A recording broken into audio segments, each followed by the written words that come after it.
Williams, are you online? You hear me okay? Hello? Yes, we can. Thank you.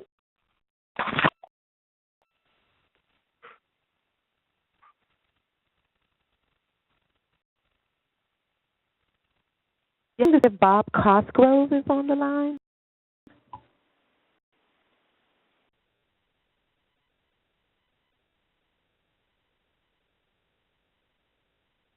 Lynn Gunderson, are you on the line? Yeah, I am.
Hello, let's see if Sheila Whitnall is on the line. I am.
Hello, checking to see if Ann Arvin is on the line.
Hello, Ann Arvin, are you connected to an audio?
Hello. Hello, is this It's Ann? Ann. I'm trying to get to you guys. Yes. Good. Well, thank you for joining us.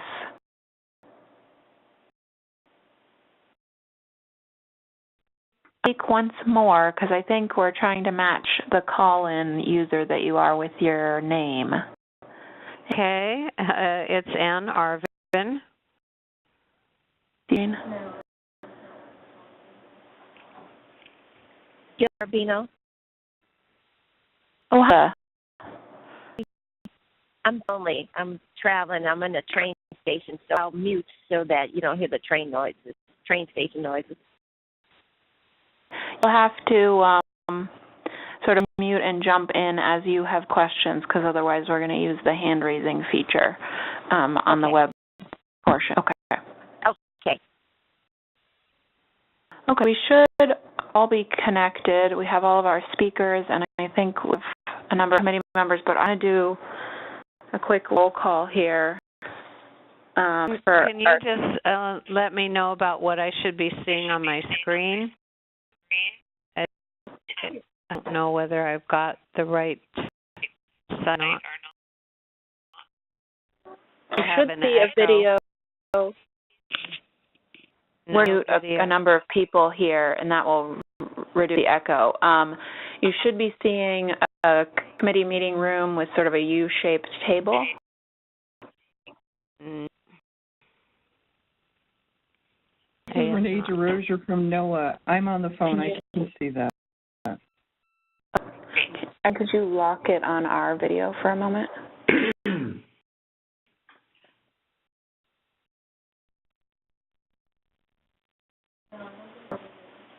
I'm going in on the phone. I thought that's what you wanted us to do. Oh, okay. Okay, that's fine. We're also using the WebEx web portal, so some people are on video, but you can hear us that way. That's fine as well.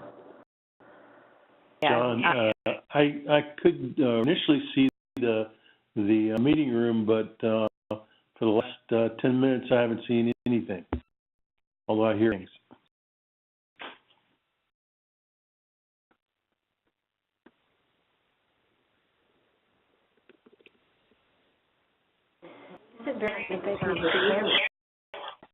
So we're going to go ahead and get started. It's not really crucial that you see us in the room, just so long as we have one set of PowerPoint slides that you should be able to see, because we'll sort of force that through the system. But those on the phone, I think it's probably to just hear the PowerPoint slides are supplemental. I'm going to go ahead and get started. Everyone.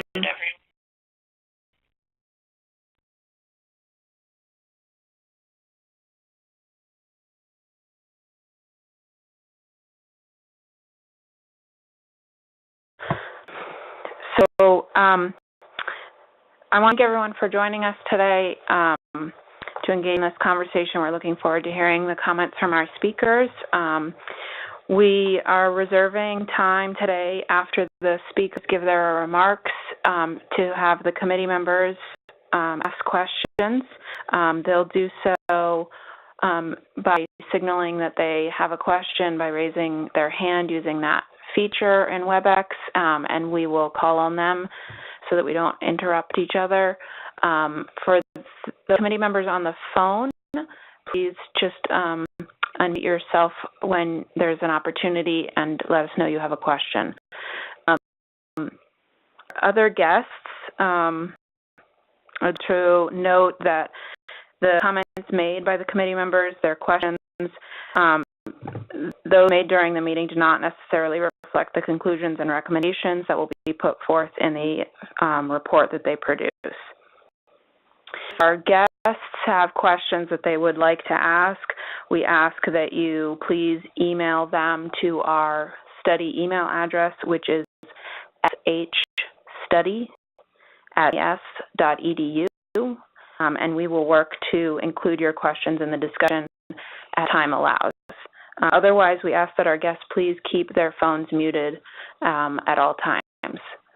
So I want to start things off by some brief introductions and make sure we have acknowledged all of our committee members that are on the phone. So I think as I call on you, we'll unmute you so you can say hello and the speakers can start to recognize your voice. So John Pryor, you're there?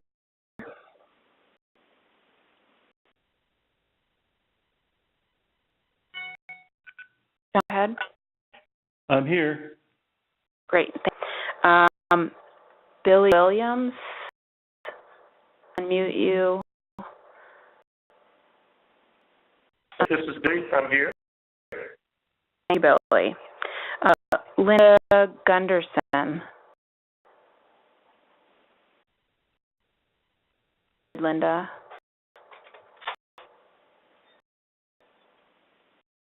Linda? Anderson's here. Great. Sheila Widnall? You're muted? Great. Sheila. Then I think we have Gilda Barabino on the phone.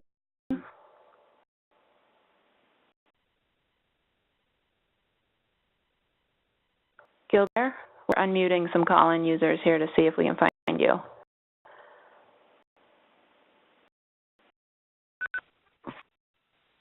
You there? Yeah, I'm here. Gilda? Great, thank you. And then I just want to check if there are any other committee members on the phone. Hi.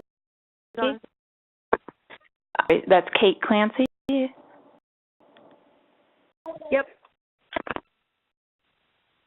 And was there one other committee member? Vicki. Okay, great.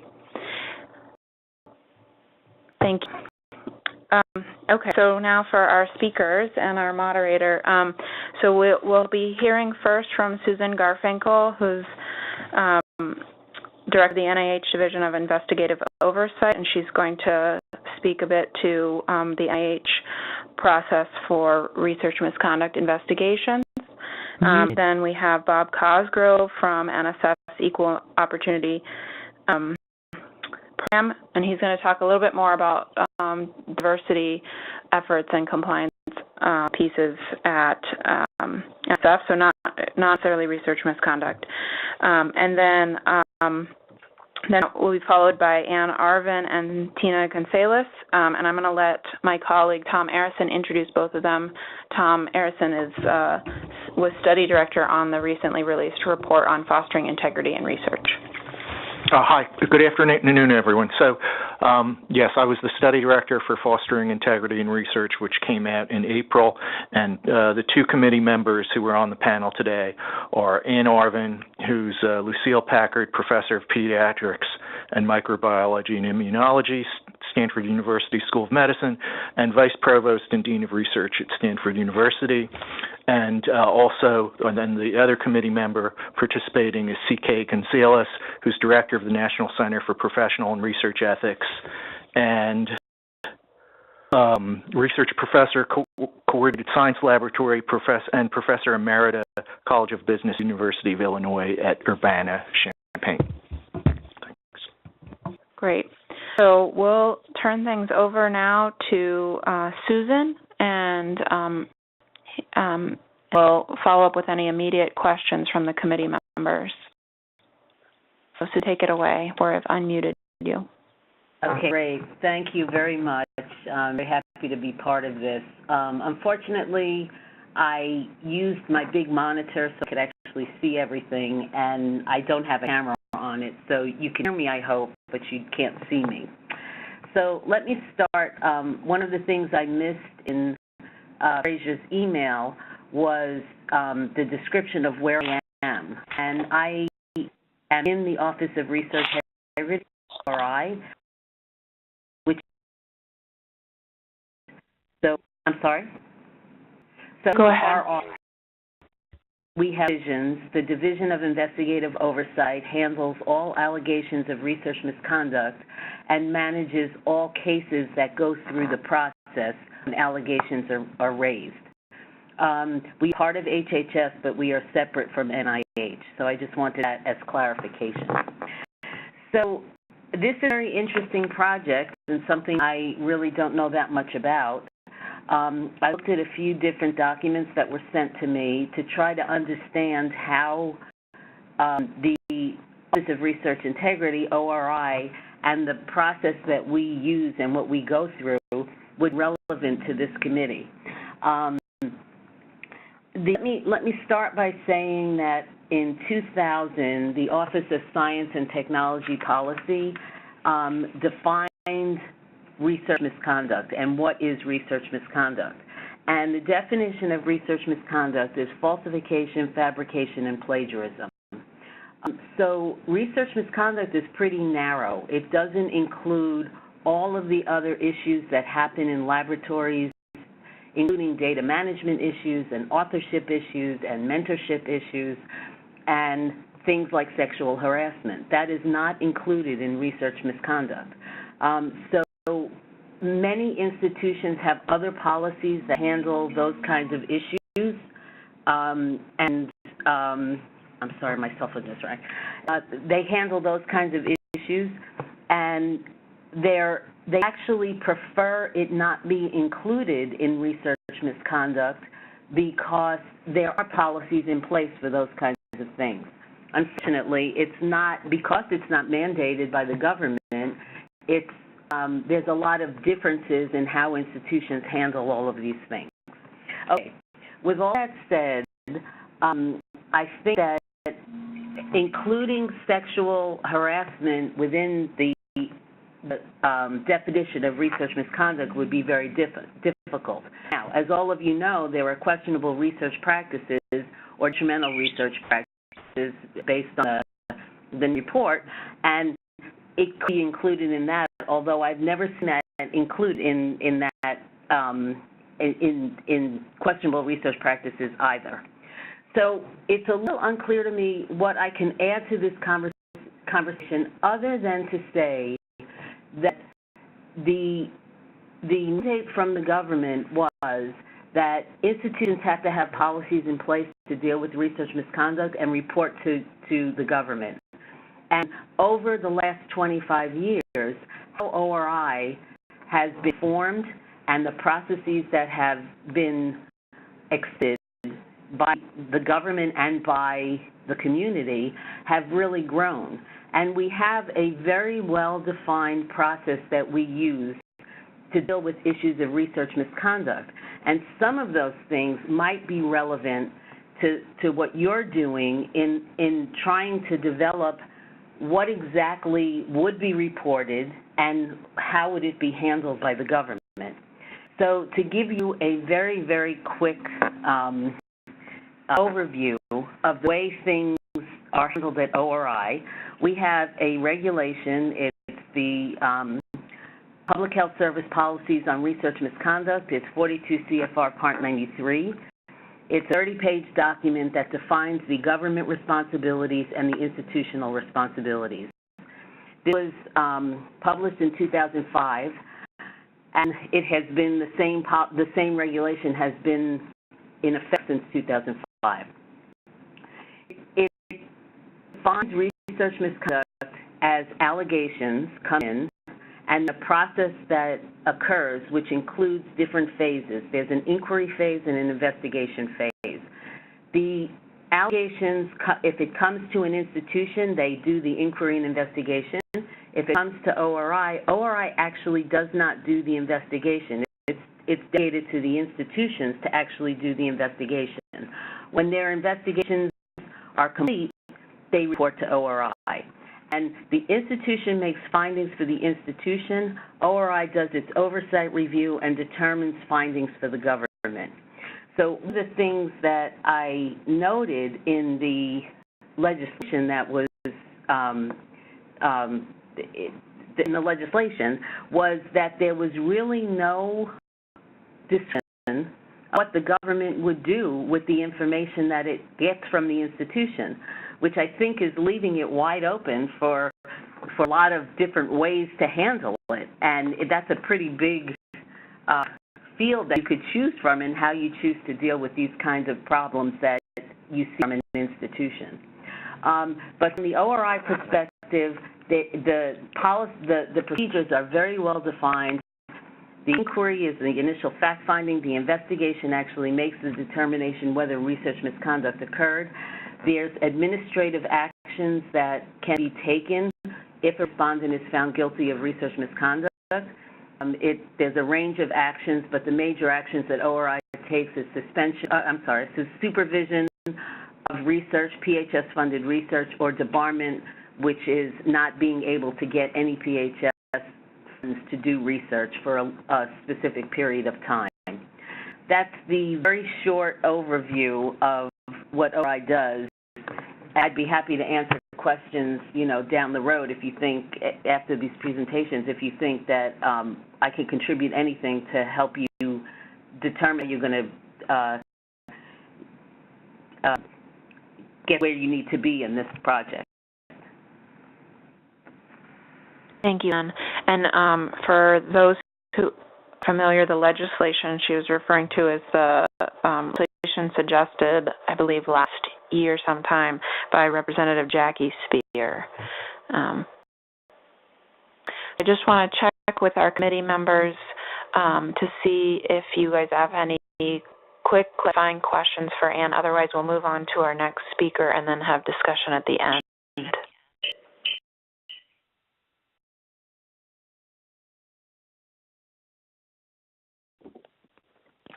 I think we're okay.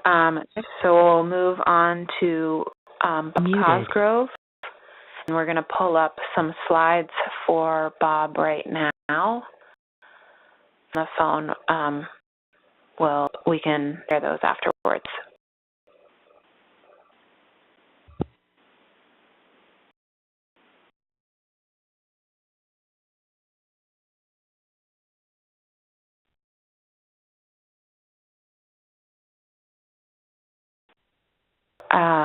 Hopefully you can see the slides now, and you go ahead.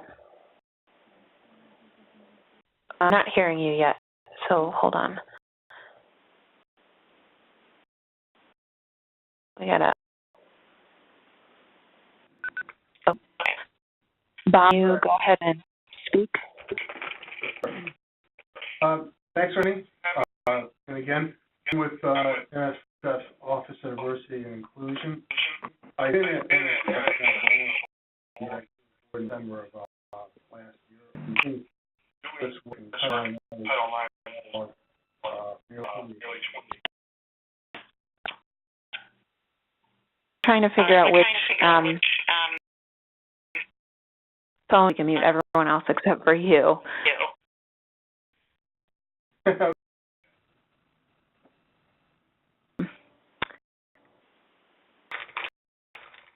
Go ahead, and we'll put the PowerPoint up. Okay, that's great. See the PowerPoint. Okay. From the top or continue? On the top. Thank you. Okay. Again, thanks for having me. I'm Bob Cosgrove. I'm the person in NSF's Office of Diversity and Inclusion who has responsibility for ensuring that our over 2,000 grantees comply with Title IX and the other civil rights laws that are tied to the receipt of federal funding, grants and such. I've been foundation for almost a year. I have done this work for nearly 28 years. This is my fourth federal agency. I was happy to be here and help the foundation, with its compliance studies with our recipients.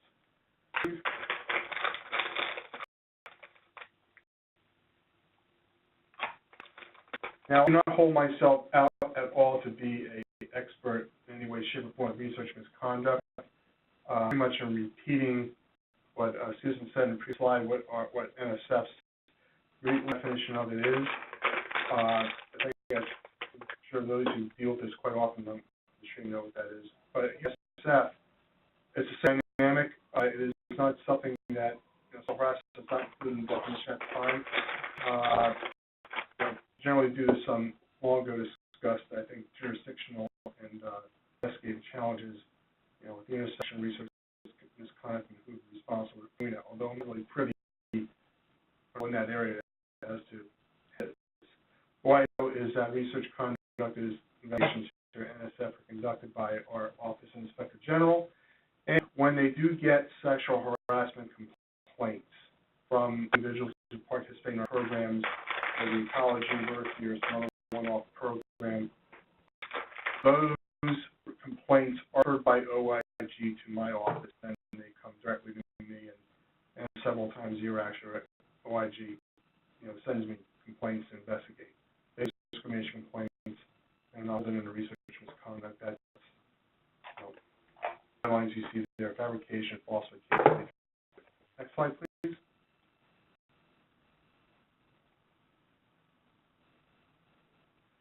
And like any other agency that has grant making responsibility, there are 4 laws that we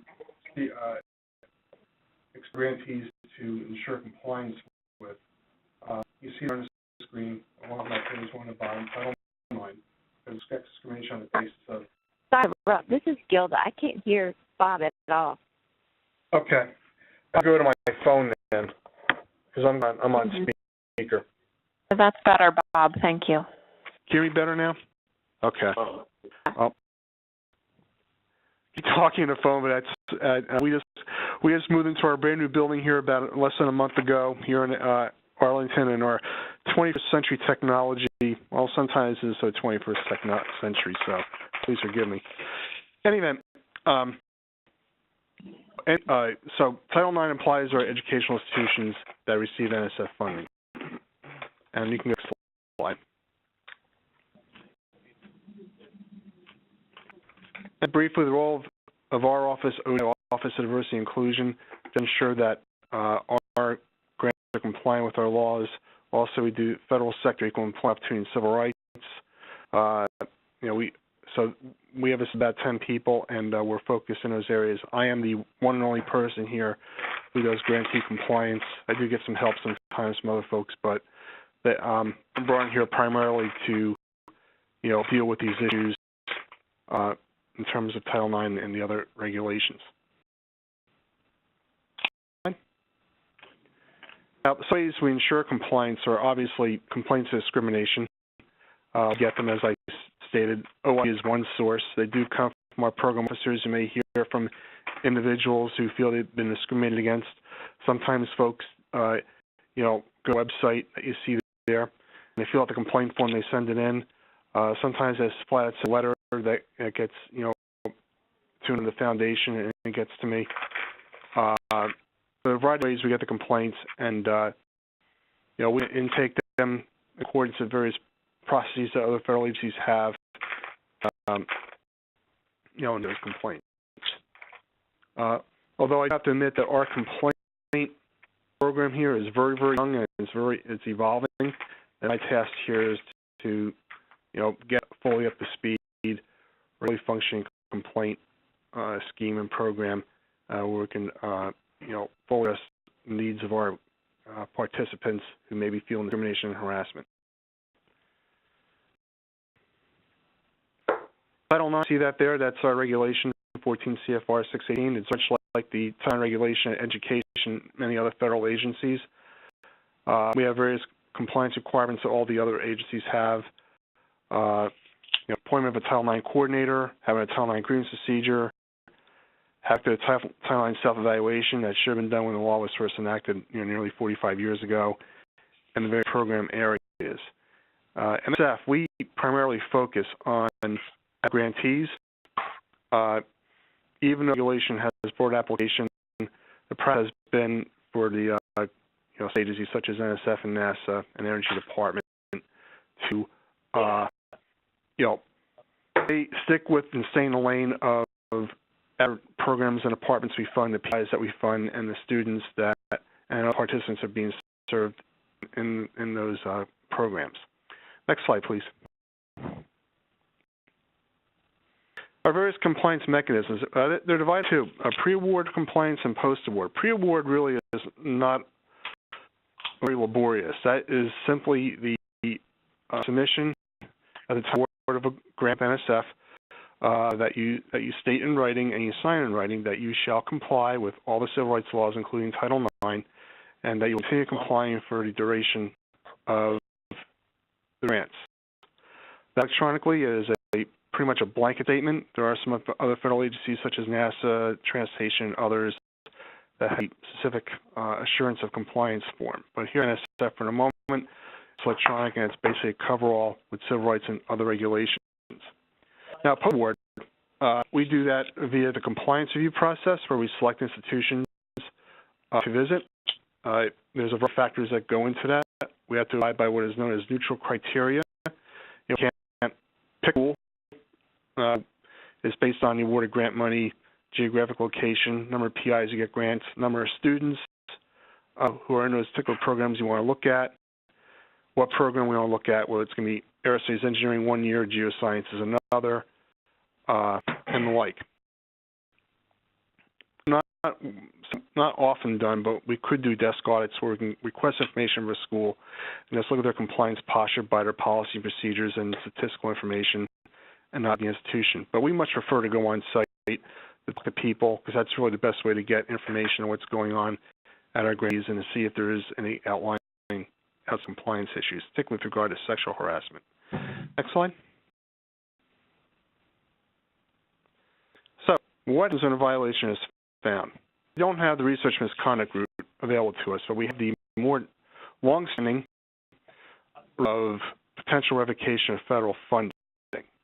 So there's a prescribed process in the Title IX regulations for that, which technically speaking incorporate by reference the Title VI of the Civil Rights Act procedures and mechanisms. First thing what would occur is if NSF were to find a violation of Title IX, we would seek the grant of the recipient to voluntarily comply, meaning they would offer the remedy or solution, and we would see if we would accept that remedy or solution as compliant with Title IX. And that could take process, and to be truthful with you, in my time here at NSF, we haven't been in a position of such a give and take with a grantee with respect to a compliance review. On that in a moment, because our compliance reviews are being in partnerships with another agency. But if that were to occur, voluntary resolution or voluntary compliance is the first step. Federal government and the civil rights offices, that happens about 95% of the time. Now, if a grantee refuses to voluntarily comply, then we have what we call the enforcement remedies available, which are the ultimate revocation of federal funding. And that, as you can see in the middle bullets, is a rather long, drawn-out process. It could take years, and that is why you rarely ever fear of a recipient of federal money, whether it's through the Education Office, Civil Rights, us, or another agency, be brought to that point, we revoke grant money. By that may occur in a very rare situation. It has occurred, the grantee would say, okay, why, or I don't think I've heard of this, except they have religious founding and religious missions to just go federal funding altogether. Go about getting funding through schemes and programs. Our goal is to get voluntary compliance. Now, the important thing to note here is that the institution is held responsible and held accountable for the bad acts of their PIs, staff, students, etc. We don't take money away from people. We don't take money away from individuals. We would take money away from the institution. We would expect the institution to hold the bad actors in institutions accountable for the violations of Title IX. And again, that would be a give and take process on our part, and it's quite, fluid to what would constitute compliance. Next. Before Title IX compliance views, that's how it's done there. We've done several with the U.S. Department of Energy over the past couple years. We look at an academic department, interview TIs, students, faculty, staff. We ask about campus climate, sexual harassment issues. We ask about, participation in programs, missions, graduate and the like. Issue reports, several months later, concluding our findings. And we're at NSF in the process of putting our compliance views online. I believe we'll have one on very soon, as soon as we can get Section 508 compliant. And once the others are completed, which should be within the next year, and Customer with Energy, we'll have them all up on our website for everyone to look at and peruse. Next slide, please.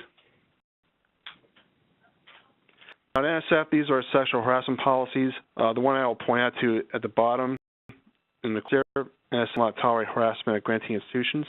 That was released last year as a press statement in response to the harassment that got attention in the media and some media, to granting institutions where there are PIs that were found to be engaged in sexual harassment and are found by institutions to have done so.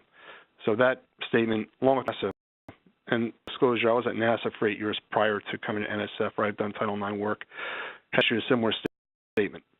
For harassment-free policies, that we have done in 2015, just affirm that, we seriously, we investigate,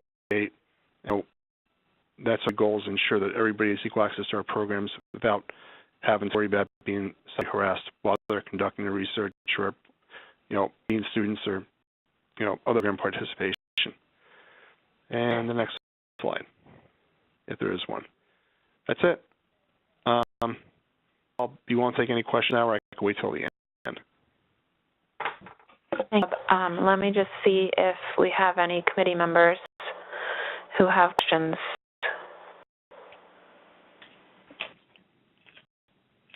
Anderson, you your hand raised. We'll unmute you here in a moment. Oh, you're unmuted. Go ahead. Hi, Bob. I was just wondering if you could talk a little bit more about what you consider compliance. You kind of walk us through maybe a fictional example of harassment complaint. And also wondering if NSF uses a system for award management, if it is an issue that's found to flag a contractor, a university, for instance. Well, the first question first, that would really determine on a case-by-case basis, depending on all the facts of the case and how the university would deal with sexual harassment. The one thing generally follow, say, Office of Civil Rights, dear colleague letters and such. We know that the one that has been in place the past several years has been revoked, and there's a new one now. But we of Title IX compliance is to ensure that the university is not maintaining a sexually hostile environment or has failed to address an issue of sexual harassment. So, speaking, if we have, an issue of who has done that, and the facts do support it, bring that to the attention of the university. And again, I'm being speculative here because we haven't really gotten to the situation yet until a compliance view or a complaint this time because our program is still very young. But we would see, we describe at this current time a particular remedy for the school to do. Now, I'm out there, in the real world, a lot of people want a harassing PI to be fired the next day and, even lose their tenure. We would work with the university to see what they would do in that regard in terms of what kind of sanctions and remedies would apply. But if those sanctions or remedies aren't enough, if students are saying there is still a sexually hostile environment, they have to take a good look at what is going on, why it isn't working, and see what remedies are available that aren't being used and why they aren't being used, and make a determination from there. So there's flexibility involved. There's nothing really cookie cutter about it. The goal is to compliance by remove sexually hostile environment and ensure that the university acts on the complaints they get, or the situations they hear of. So the question are is they that... given, Bob, just a second. Yeah. Are you given a timeline? Do you have a website or something that shows what your compliance procedure is, like the university is expected to respond in a certain amount of time and like a checklist of things that they're expected to deal with? Well, at this time, those things are going to be are under development. But what I would say is that that are pretty much flexible, even outside NSF. There's nothing described in the regulations and practices that says that the university shall do this. That would be, take a negotiation with the recipient. It could be a month, it could be 90 days, it could be a year, depending on, what would purposes for compliance and what the university is able to do, generally speaking. So the second, go ahead. No, I was just going to say, and the Sam question. Yes, right now, I don't believe we have that capability at this time with either FastLane or like Grants Math software. Right now, we're pretty much relying on our program directors, the outside individuals to let us know about compliance issues. If we do know of them, we keep abreast of them and keep tabs. And, we're nimble and responsive to those things that do occur, but in terms of flagging, I don't really think that happens at the moment. But, protection of these things is something that, I really welcome here because, the earlier we know of a situation, the better we can help the university, respond and mitigate the situation.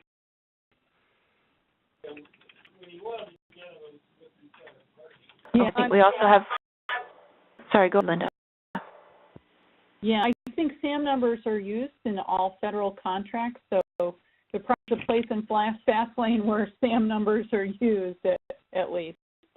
Yeah, the SAM numbers I'm aware of, but I don't think we really, put a line flag, if you will, on a SAM number or even an application. But what I do want to throw out there, I'm sure you notice, is that, in terms of applications for awards, no judge, from my understanding, and again, I'm not really involved in this, is, based on the merits of the applications. The only time that the civil rights compliance comes into place is, A, someone at the university knows something and tell our program officer, well, we signed this statement saying that we're complying because we don't think we're complying. That really happens. And I think when I was at NASA, that may have happened maybe once or twice. And the second situation, my train of thought here, the other situation is that, the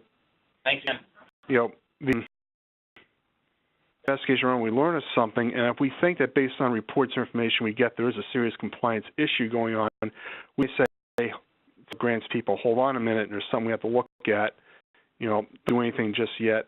And that would the J regulations, as I can really let that apply to brand new awards. Continuing grant money, we really can't do that too, but the brand new awards is something we can probably defer action on until we get a sense of the client's posture, or if we complain or compliance review, you have the authority to say, well, hey, let's pop in this brand new grant on our application until, they either come into compliance or they give us better information. Okay, thank you so much, Bob. Sure. You're welcome. Okay, so I think time for one more comment from a committee member, John Pryor. John, you're unmuted. I have a question about how many complaints NF gets regarding specifically sexual harassment in, say, the last year. How many complaints have you gotten in the last year specifically involved? I would say rough count, probably about a half a dozen. How many? They probably constitute the bulk of the complaints we get. There are other issues that come in. So I would say, at least since I got here, there have probably been some that have been waiting for me that were, and probably still there's some come in, roughly half dozen complaints. We don't get nearly the number of complaints that, say, Education Department does, which is in the thousands, because they simply, people know where to go there. But the one thing that will surprise me being here and coming from where NASA rarely ever gets a Title IX complaint, that may happen once a year. Is that even during the past, prior administration here in NSF? My observation is that people are more coming to NSF to file a complaint. There's probably more at the forward step and a forward presence, in the nation that I'd say, a place like NASA would be. There's, various NSF grant programs that, of course, the RFP, research experience grads, people earn money from NSF and they think something's happened. The first thing I think is, okay, I'll go to NSF about this. They're paying me. What can they do about it? I would say right now, I would say probably half dozen. Mute you again, John. Go ahead if you have any follow-up. I just said thanks. So I think we have addressed all the questions from the committee. We can return to more questions for Bob later in the panel, but I'm going to move now to Ann Arvin. Thank you. Hear me? Yeah. Okay, good. Well, it's a pleasure to be able to talk with the committee today, and I'm sure that Tina and Tom will agree that we're pleased the report on fostering integrity in research is come to your attention in this context. I will be fairly brief because I'd like to hear conversation and discussion, but perspective that I'll offer on the question about linking research misconduct and harassment is we in the role of practitioner, which is what my position as Vice Provost and Dean of Research, in that role, I have responsibility for our research misconduct policy and its implementation. I'm also part of what we call the Executive Cabinet, so I'm very familiar with the activities of the office and responsible people at Stanford who deal with sexual harassment and with the Title IX issues. So my perspective, and I think it's reflected in our report on fostering research integrity, is first of all, our report reaffirmed the definition, which Susan and Bob have reviewed, focusing research misconduct on fabrication, falsification, and plagiarism. We felt that there were refinements and better understandings that were needed around that. but we felt that that definition was valuable and could be relied upon as it had been stated in the earlier report and policies. So at the same time, we discussed and certainly acknowledged in the text that, and that was acknowledged in the prior text, the 1992 report, that there are clearly forms of unacceptable behavior. These forms of behavior are not necessarily or are not unique to the conduct of science, even though we all know that they can occur in the laboratory or the research environment. So harassment, we certainly know that that kind of unacceptable behavior can occur in those environments. However, we did not feel that it would be prudent to extend research misconduct in a way that would cover or engage with those other types of unacceptable behavior. Back to the practitioner aspect of it. So in our university community, like every university community, the president and the provost are leaders. They speak to fundamental principles and policies that we value and adhere to. They are spokespeople who address issues of the proper and responsible conduct of research. They also address the issues of sexual harassment and those policies. But when it comes to implementation, the responsibility is delegated to people who then take up those policies and have the responsibility for making sure that they are followed and implemented properly. From my own perspective, while I am quite familiar with how our Title IX office and group are set up, it's vastly different from the kinds of issues that I deal with as the Dean of Research. And I think it would be really impossible for me to have the breadth to encompass that work. And also, when we look at communication within our community, the communications about Title IX and sexual harassment come from a different part of the university that they come from the part of the university that is dealing with students, with trainees, with research staff, with faculty, and the whole breadth of our organization. The communications are very clear and very carefully worked out by those people who are expert on Title IX and who are able to talk to these issues.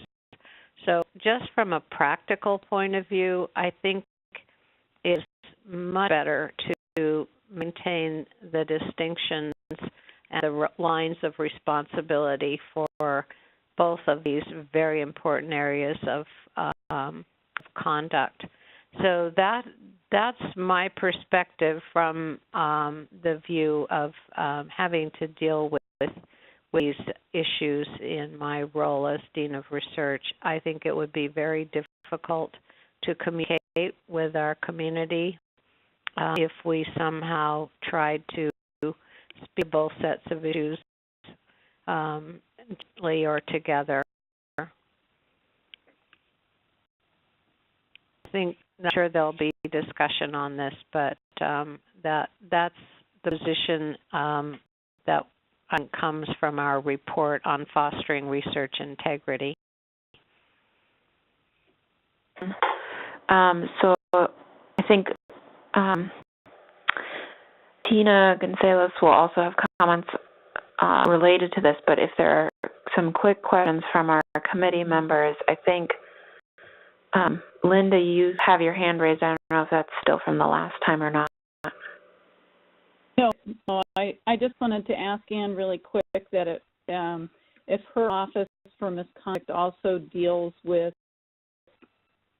university code of behavior, like cheating, sorts of things, or is that also handled separately? Yeah, it's also handled separately. So obviously sometimes there are cases where there's an overlap, but no, that's handled by the office that deals with the honor code violations. Thank you. And then, John Pryor, you also have your hand raised. No, actually, that's not unraised from last time. Sorry. And other committee members on the phone with questions?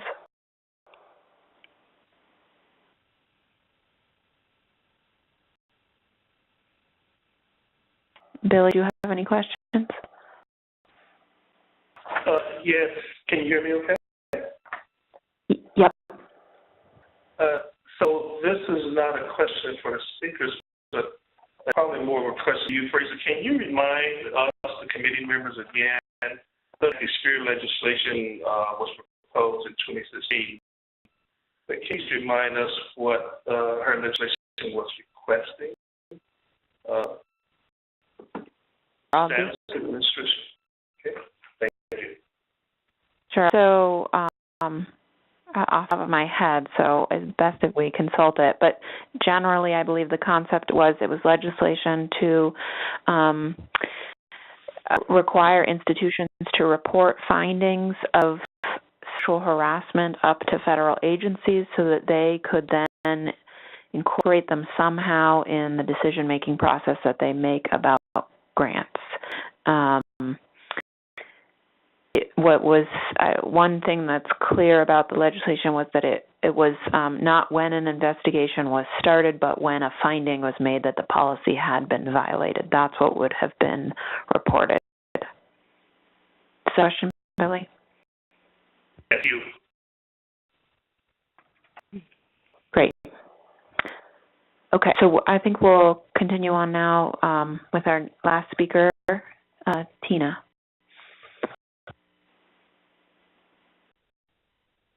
Me? We can. Okay. I'm very pleased to be here, and I thank you very much for the time and attention to an important issue. I'm pleased also to have followed Ann, who sort of gave a view and endorsed all her comments about the things the committee said. My perspective, in addition to the role of the committee work, is a little bit different level in institutions, because our center deals with ethics resources and programs for individuals. We do programming, ethical issues across a range of it, from high school all the way through university and executive development.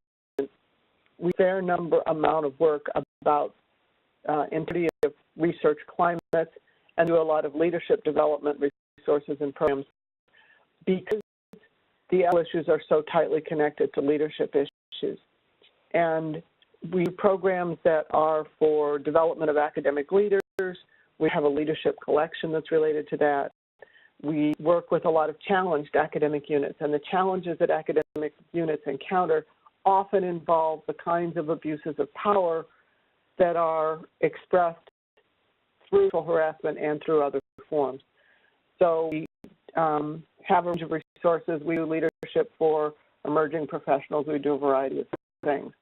From my perspective, what I would like to do when thinking about the Fostering Integrity Report is go back to the fact that the committee focused on 6 values at the foundation of fostering integrity in research and the entire research enterprise.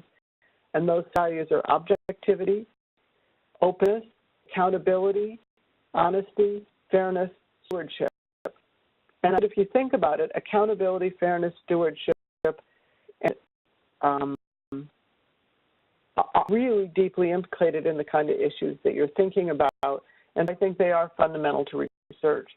If you think about academic units and how they function, which is where my particular, in addition to sort of being in the trenches of research ethics issues, the way academic units, in order to function, you have to make sure that people can do the student learning is of appropriate quality, you have scholarship of the appropriate level of institutional standards, you have service reach and governance. And when you have problems, they interact. The other thing that I would call your attention to in the Fostering Integrity report is that there's a diagram that appears in the report that talks about the complex adaptive system in which research takes place and how important it is for understanding how all the elements of those systems interact with each other, because one of the main themes of that report is the importance of thinking about the environment in which things take place and how much the environment affects individuals and the actors involved. When I think about the issues that you're particularly concerned about, they manifest at times in research misconduct problems, and they're more fundamentally about interlocking roles and responsibilities in the research enterprise and the scientific, in what has been referred to as the community of scholars. So you have roles for institutional leadership that, in addition to setting the tone, which is incredibly important and to which Anne referred, also centrally involve monitoring institutional data sources. For some things that have come out in the press recently, one of the things that stunned me, for example, was in cases that has been quite, I'd say in the media. If you get into it, it became clear that at one point, I think what I saw is that the individual involved had only managed to graduate 8 PhD students in the last 10 years. Somebody should have noticed a data point like that.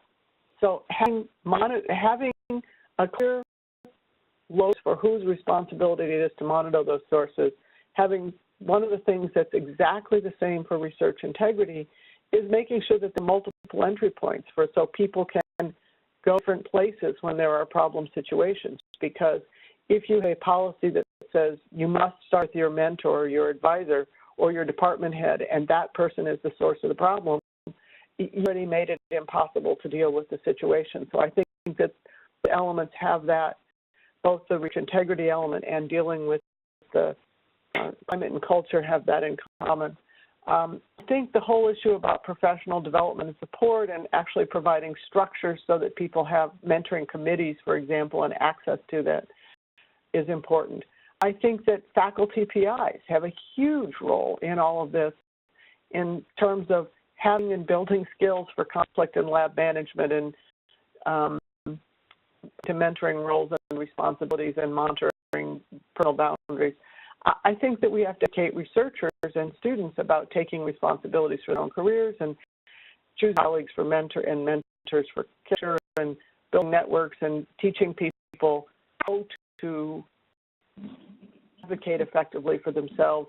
I think that part of the issue here is that we don't do a good job of helping people know if I see something around me, do it. And I think that's an educational function, and I think that's our job to do better.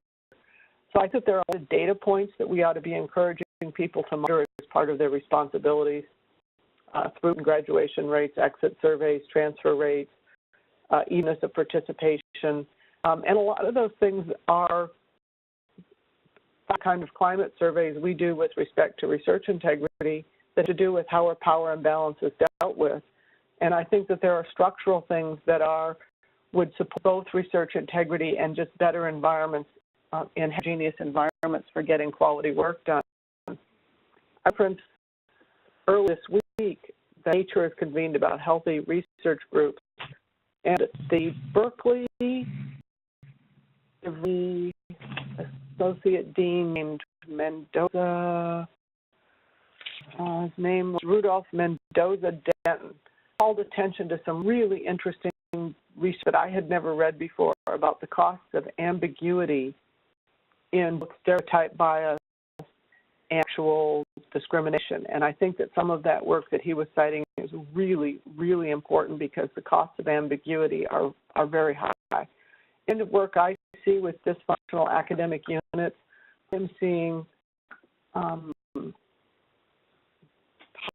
imbalances play out in a number of ways that are extremely damaging. And I'm also seeing massive stereotype bias that I think actually leads to and some of the problems that undercut integrity and quality of environments. And so I think if we go back to the core values in the Fostering Integrity Report, they support the kind of things we're talking about in terms of climate and environment. So I think mostly what I wanted to say is look at the values and look at the focus on the environment in the Fostering Integrity Report. Thanks. So we'll see if we have any questions from our committee members, specifically for Tina. Linda Gunderson, go ahead. Tina, how do you think the detrimental practices that were identified in court play? And specifically, I'm looking at neglectful or explicit supervision in research. I think that they're directly related to these issues. I think that neglectful or exploitive supervision and is directly related to the kinds of healthy research groups that the Nature Conference was about, is directly related to in climate for doing the, I mean, you know, if you think about universities, one of the things that happens is we go out and we, because of the mission to create and disseminate knowledge, we say to people, train us, and we seek who see the world a little differently, right, who can create new knowledge and dissemination. So the peculiar, the iconoclastic, the eccentric, and sometimes the downright weird. And what we don't do very well is put boundaries when anybody's behavior impinges on the productivity or creativity of others. And detrimental research practice when your influence on one thing or another impedes the productivity or creativity or inhibits the productivity or creativity of other people. And I think we have to think about that. So I think there is a crossover point.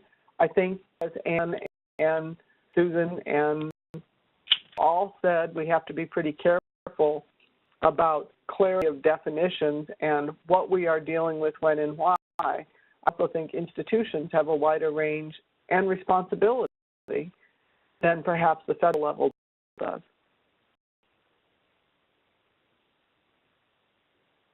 Do you have any thoughts on how detrimental research practices should be handled in a university setting?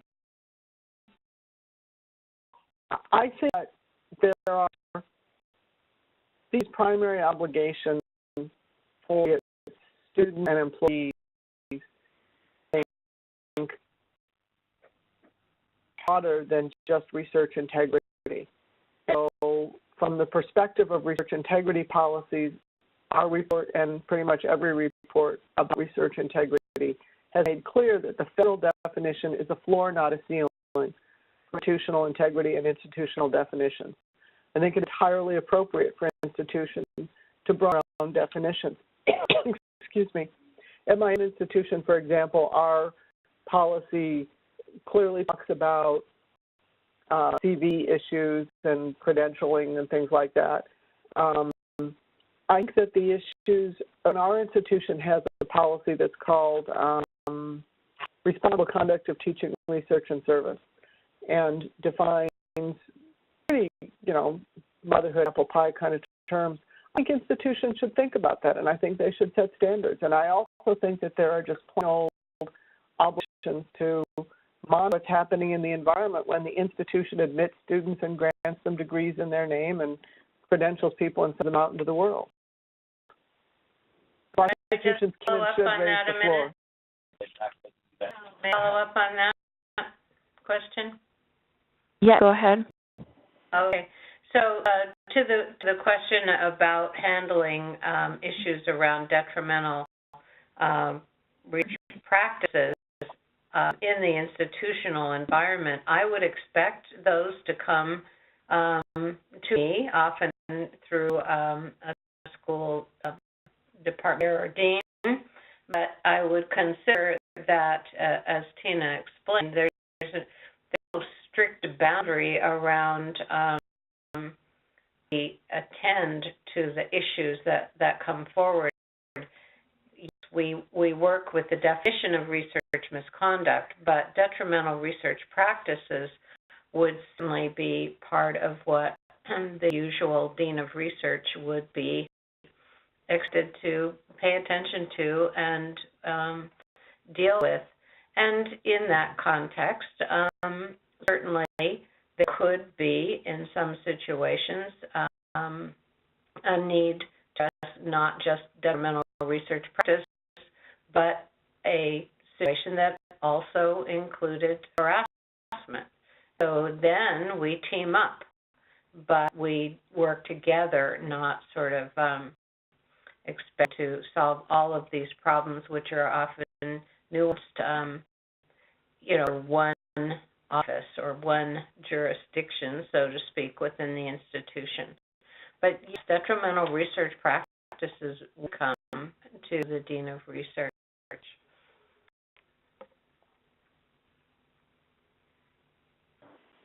So,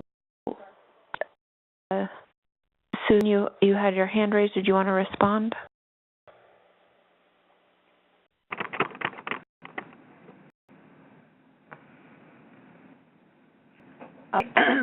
This isn't, I can't hear anything right now. Oh, okay. Can you hear me? Very, very weakly. Okay. It's everything that Ann just said. Oh, actually, other people can still hear us, I think. I'm not sure what's happening. Oh, well, sorry. Go ahead. I just want to open it up to other committee members on the phone that may have questions for our panelists. You can address questions to all four of them now if you'd like. This is Hilda. Can you hear me? Yes, go ahead. So I want to explore a little bit more about the research climate and some of the additional things that have factors that impacted the research climate, especially things like massive stereotype bias, for example, because I think some of the things that are affecting the research climate as it's being looked for, it's certainly the same kind of factors that would impact the environment that impact sexual harassment. So I just wanted to hear a little bit more about the factors that impacted the climate.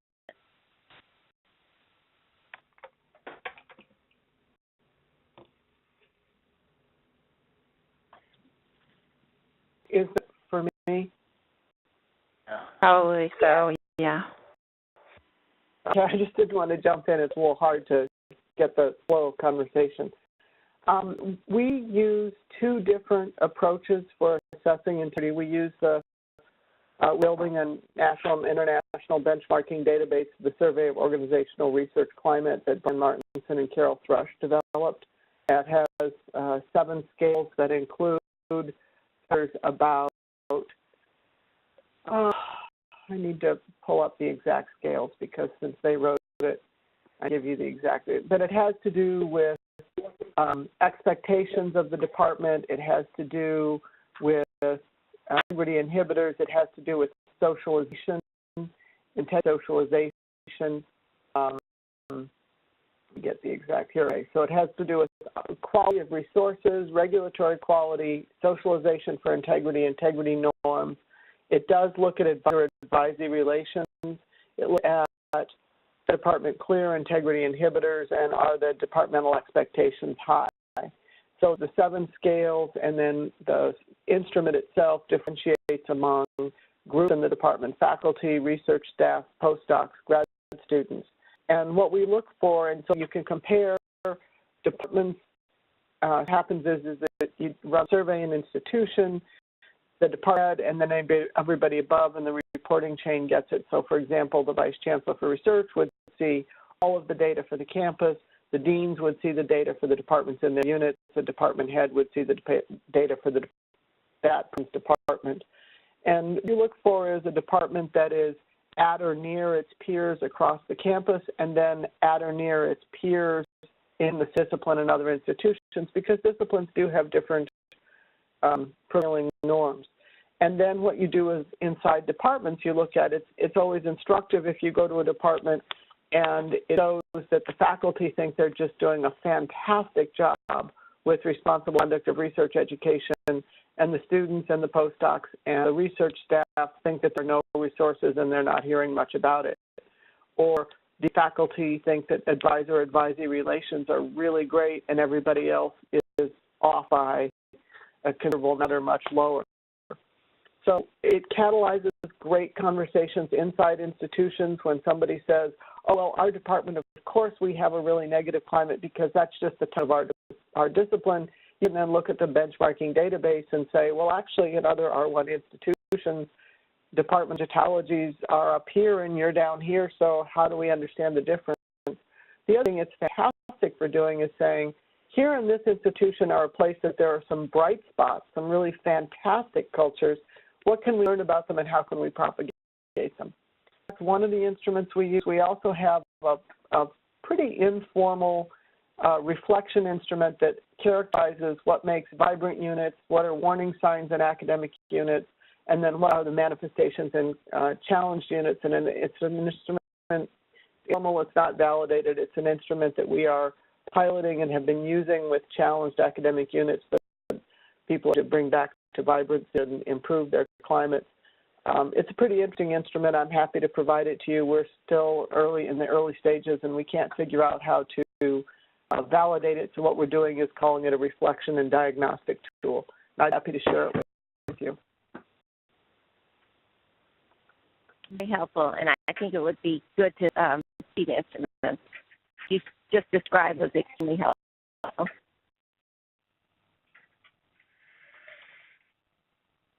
Great. Seeing if we have any other committee members with questions. John, your hand is raised. Yeah. Yes. Okay. My question is this, and this is a question that is best to the panel as a whole, but maybe specifically to Susan and Bob is running some of the more important federal agencies that are involved in funding.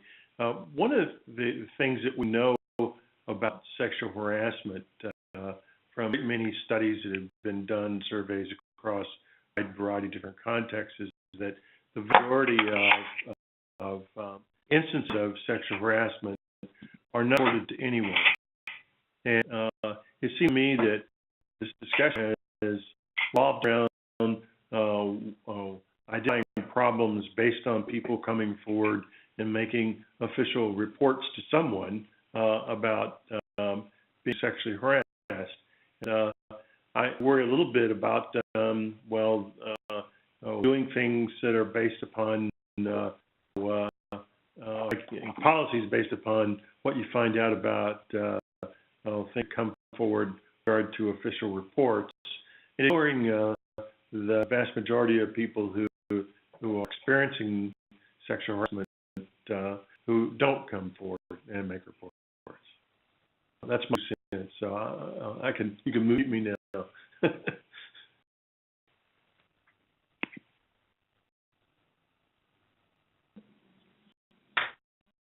Don't we? This is Susan? Yes. So I can't really speak to sexual harassment per se, but if you look at it in the same kind of context as coming forward and being a whistleblower in research misconduct, these are steps that people take, complainants take, or whistleblowers take when they are at their wit's end. This is something, everybody has a different threshold for what's going to bring them forward. Making an allegation of research misconduct, for example, does not have a happy ending for anybody involved in the process. The respondent, the complainant, the institution, everybody is affected, unfortunately, negatively. And whistleblowers often have a very difficult time. So in the realm of research misconduct, whistleblowers were very hesitant to come forward, particularly if it was a junior person making allegations against a senior person, which can be a career-ending step for many people. I think there was a change in the early 2000s when stem cell case really broke in the media. And it actually filtered into the lay media, which made people understand what it was. This is very similar to what we're seeing in sexual harassment. It's everywhere now. You hear about it all the time. What happened with the stem cell case is that it made people start to speak about research misconduct. And it forced institutions and the government to ensure that there was a way for people to report it, because it was getting a lot of publicity. Unfortunately, many big organizations wait until something happens before an action is taken. That it had been taken earlier, as we know, it might have prevented those kinds of actions from occurring. But I think that it is an issue of proper communication. It's an issue of telling people and training people on where they can go at the institution, who they can speak to, what's a safe environment for them to speak to the right people. And eventually it becomes something that more and more people will come forward with it.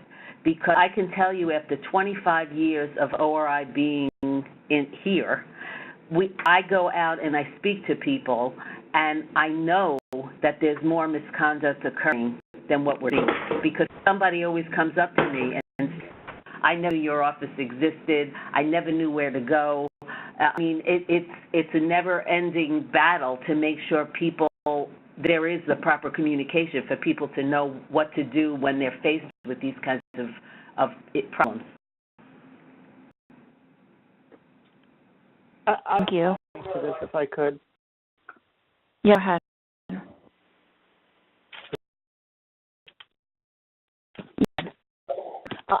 I think that that's true, and I think that that's important. I also think at the institutional level, not be requiring people to come forward, and we ought to be taking responsibility for our own environment, which means doing appropriate exit interviews, because you can learn a ton of really important information if you do quality exit interviews, read what they have to say.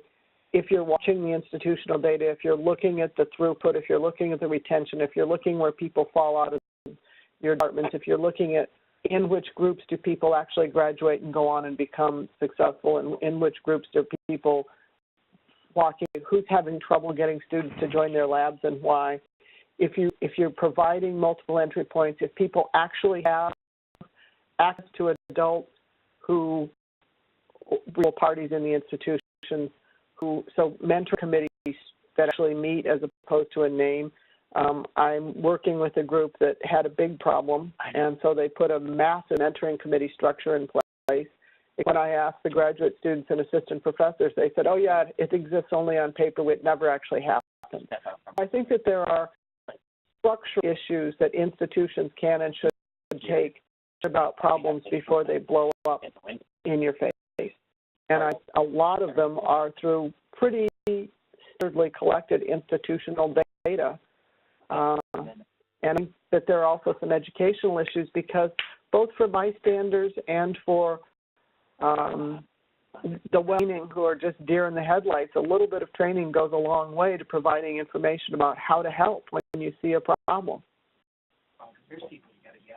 The leadership training and support. Thank you, Nina. I think that, Bob, you had your hand raised. Did you want to respond as well? Yes. You can unmute me. Thank you. Okay, great. Yeah, I thought I heard a mute button at first. Well, I think, given experience with this, and I'll give you the compliance review context. We, the students, we go on and do compliance reviews, get them to a room, we go through a whole litany of questions.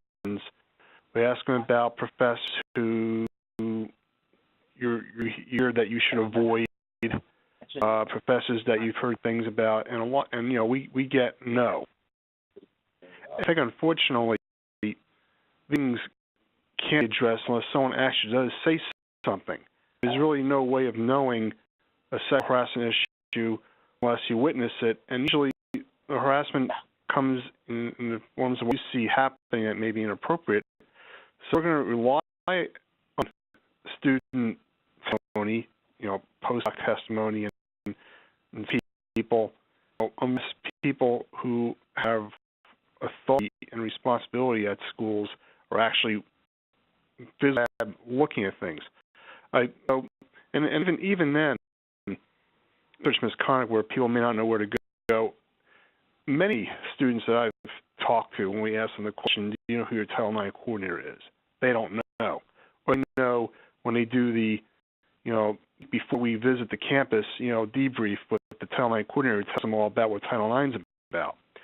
So there's a lot of disconnect there, and I don't know if the students are fully prepared really to address these things, let alone the courage to go to somebody and say, here's a problem. And even then, when we ask people, who do you go to if you have an issue with the sexual harassment, and often the response we hear is, the department chair, which might be, they use a cliche, fox in the hen house. Maybe the department chair has a vested interest in, maybe it's an issue not depending on the climate of the department. So getting people to know about the outside resources, and especially us as federal agencies who are doing these things, is really helpful. But the only way we really know these situations at the current point in time is media reports, people making complaints. And even if we do a compliance review, nobody's going to say anything. We can do these reviews, and we're getting around the questions we ask, the topics, and decide to answer accordingly.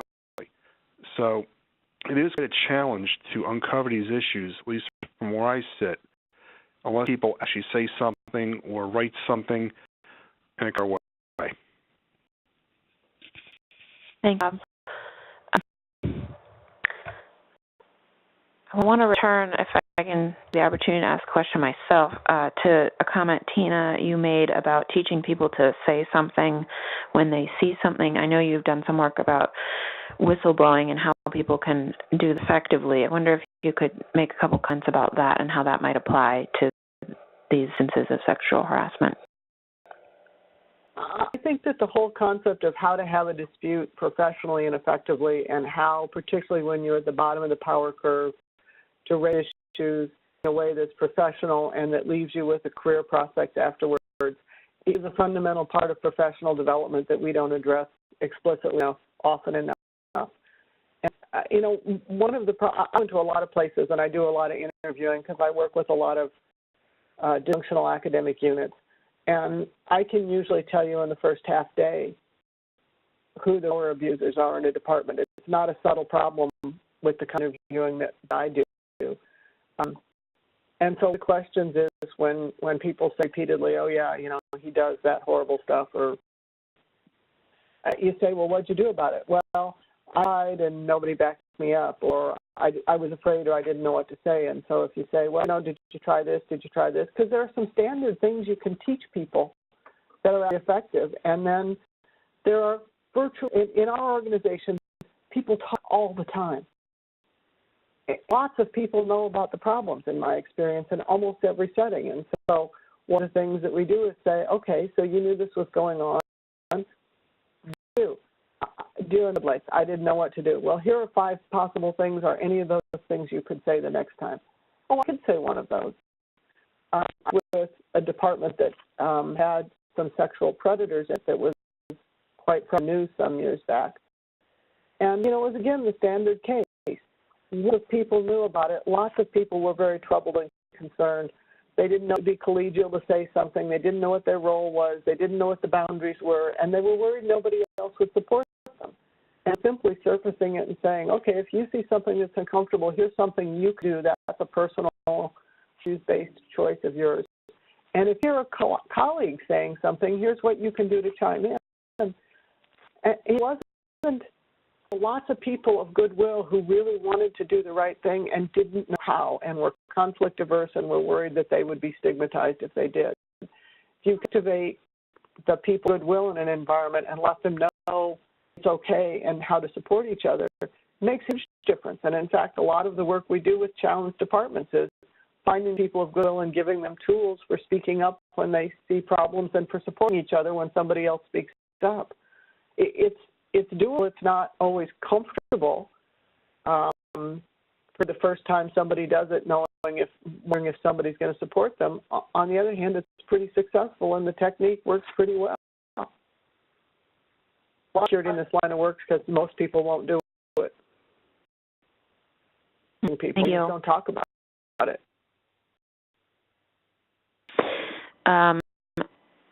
A couple of more minutes if there are committee members with questions. So unmute the phones to make sure our committee members on the phone can hear.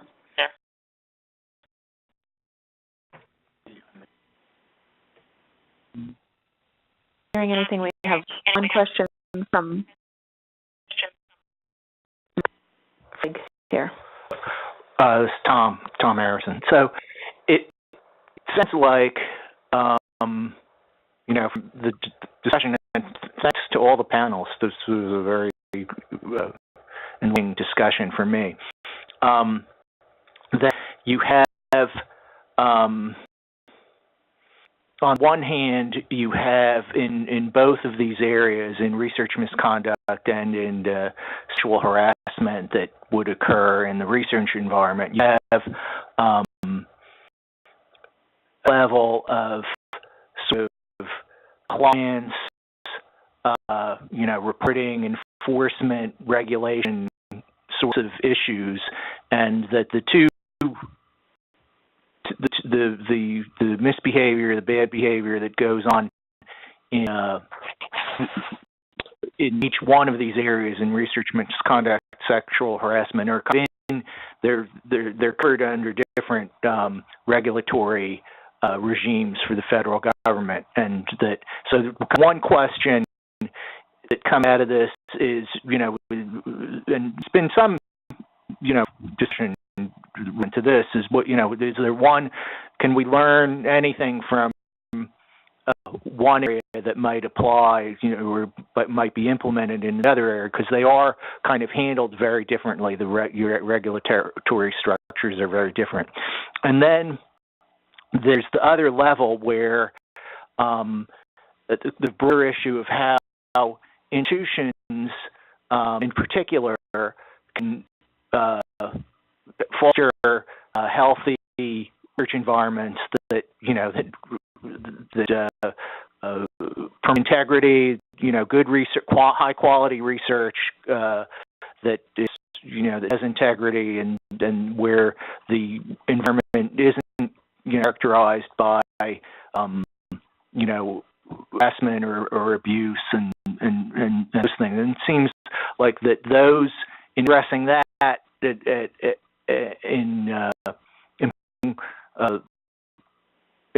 and fostering good environments, that there might be, policies, practices, management, leadership that would cut across those things to help promote those. So that's, I don't know whether my question may go to the first one a little bit. Are there any, maybe in either one of those areas, but particularly in the first one, in the kind of compliance enforcement, are there any kind of specific lessons that you might take from one area, that the research misconduct area, that might be applied, or obvious improvements that might be made in the in how the agencies and the grantees handle sexual misconduct that the committee might, and I haven't been involved in the committee discussion, so I don't know what they're all considering. But it's an open question to the panel if there's any kind of specific thing they might have in addressing that in the kind of enforcement and compliance investigative realm.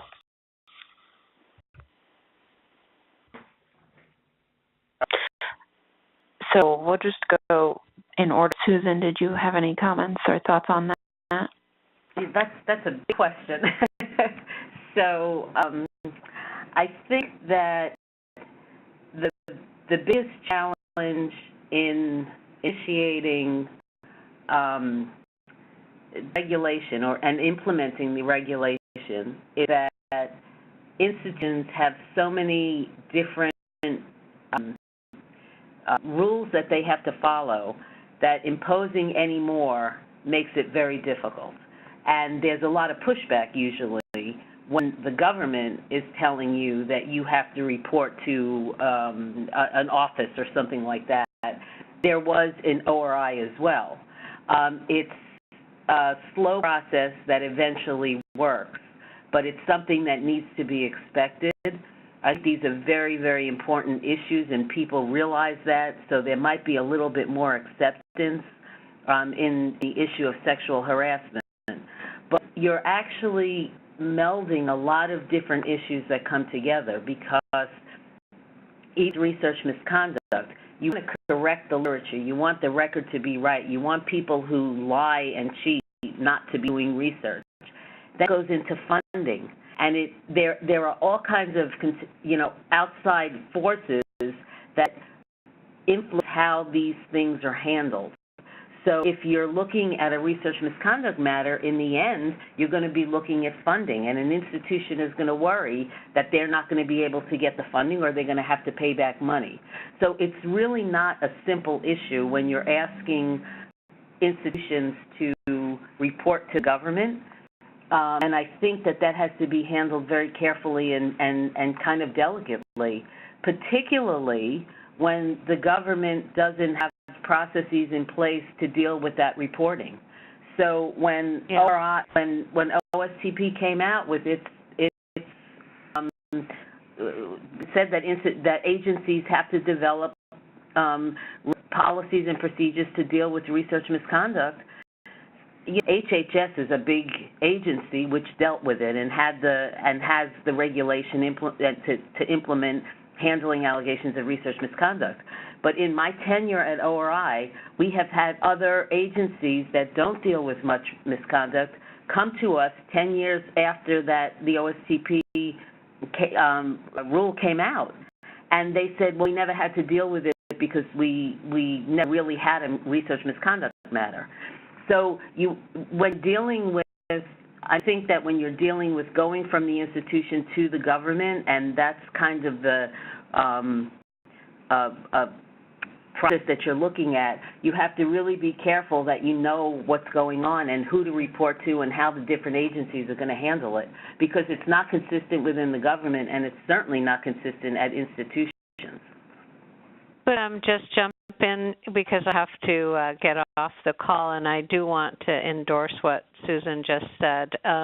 Another report that I worked on for the academies was the one on optimizing the nation's investment in academic research, and one whole section of that report does address the point that institutions can be and should be expected to take responsibility for very important issues, and burdensome reporting requirements really doesn't address those concerns. And as Tina talked about in our other report, focusing on the environment, processes to assess, self-evaluate, or other mechanisms. I think our universities want to try and do that, but to add another reporting requirement doesn't, to my mind, get to the issue, and I'm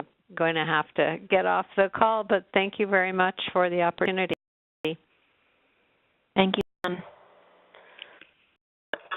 We'll have time, if Bob and Tina still have time, I'll see I have a response. Bob, do you want to go first? I have no response right now at this time. Thank you. Tina? I think there's a difference between using the pulpit and the ability to capture people's attention and actually making more regulations. And I think that particularly for the grantee institutions,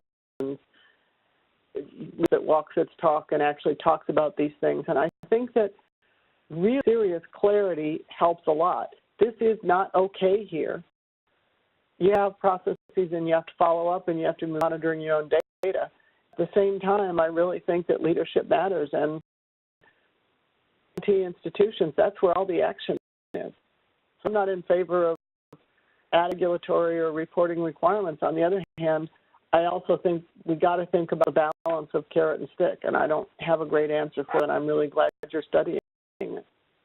I have a question in my mind about what the research shows about the effect of mandatory reporting regulations, and I don't know what the effect is. My sense is these arenas that would likely to be helpful. I'm just curious what actual evidence shows. Just a question, I don't have an answer. Okay, I did have one more comment. Sure. Being on the federal agency side, where as my prior agency, NASA, we had instituted a reporting requirement, if you will, of the NASA grantees to supply the description of complaint information every day. Submitted an assurance statement they're going to comply with laws. It was done on a triennial basis, and I was responsible for gathering information. And from a very human perspective, I can see how burdensome it is for people in universities to get this information, but it's also very burdensome, particularly in this era of dwindling resources at the federal level, for federal employees to even gather this and make even use of it. So while on one hand it's useful to see where the complaints are happening, reporting requirements, and I'm fully aware of this, are going to be done without fully aware, at least agencies involved, of the consequences of instituting those actions. On paper, it may sound great that, yeah, we want to ask this information to monitor sexual harassment and other things, but there is a reality that occurs. And, all right, how are you going to gather it? What things are you going to do what kind of challenges you encounter from the institutions? Because challenges, you do get pushback sometimes. And lastly, what are you going to do with all this information? How's it going to be collated? How's it going to be analyzed? So that's a really good plan in place from beginning to end. I certainly, relate to sentiment about, putting administrative regulatory burden on our grantees to gather information that, may or may not be useful. So wherever it works to find out what's going on, I'm welcome to hear.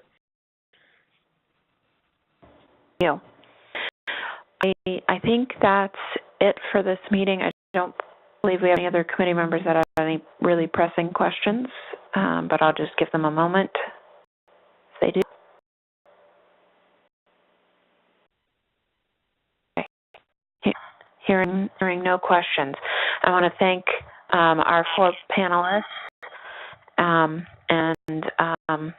just let everyone know that this committee is continuing their process, but we expect a report to be released in June next year. So thank you, and if you have any further questions, feel free to email us at our study email, shstudy@nas.edu. Thank you to everyone. Bye. Thank you. Thank you.